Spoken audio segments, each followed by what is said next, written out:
Thank you very much. See you again. Lovely team.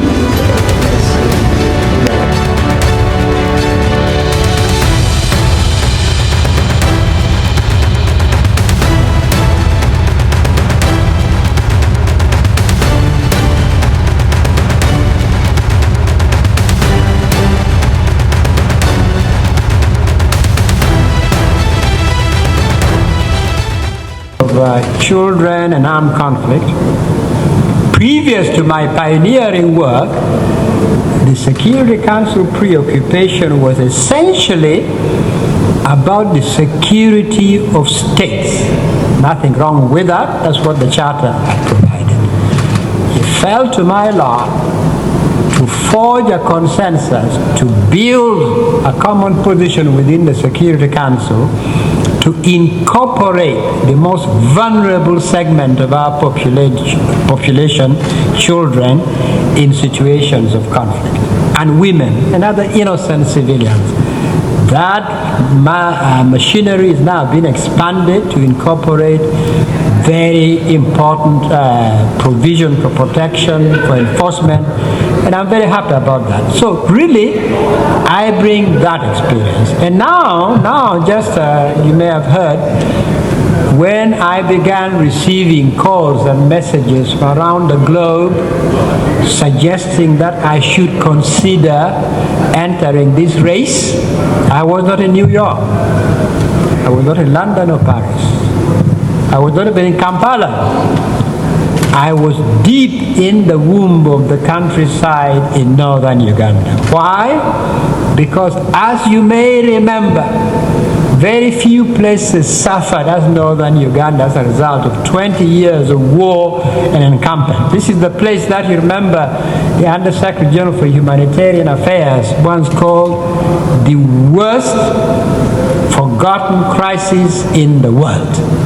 So for the last 5 years or so, I've been working together with others with the community, building a non-partisan, across-the-board movement to restore, to rebuild, to resuscitate this once progressive, dynamic society, which is now a shadow of its former self.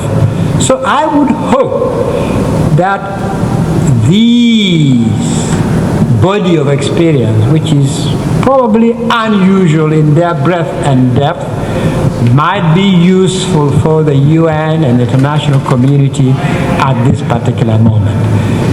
Let me say also, when I say to the members, the UN can no longer bear the full burden of what has been placed on it. The UN should look to share, to partner with others, especially regional groups. When I was at the UN and when I was at the International Peace Academy, part of what I did with various regional groups was building that partnership.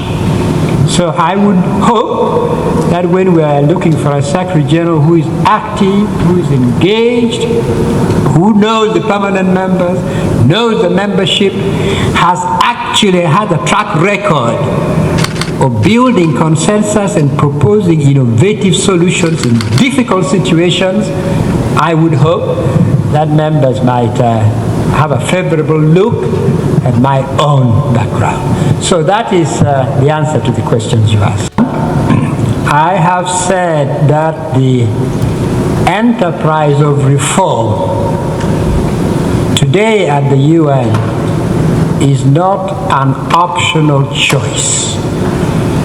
Where the UN finds itself today, this is an imperative. We cannot continue with business as usual. The UN is at risk. We will make a grave error of judgment if we continued as is.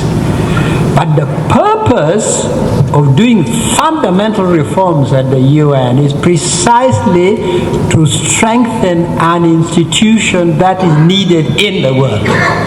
You heard all the questions from member states, showing the role that they see the UN playing, what they expect from the UN.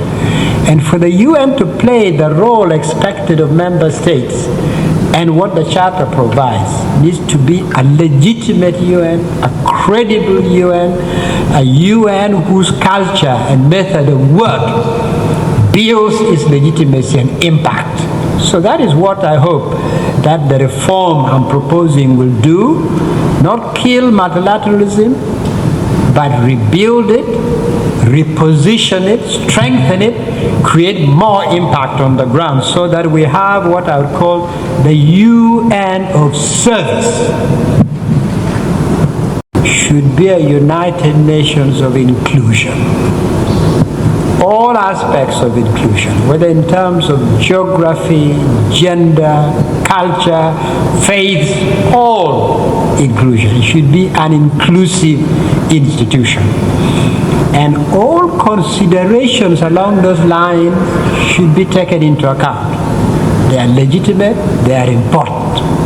But at the end of the day, it is for members of the Security Council and then the general membership of the UN, when they put everything on the weighing machine, they put everything to say at this particular moment in the history of the UN and the world, this is what we think we need, this is what is a good fit, this is what we decide upon. That is for the Security Council members and the general membership to decide. But these are all very important, legitimate, and much appreciated considerations taken alongside other considerations.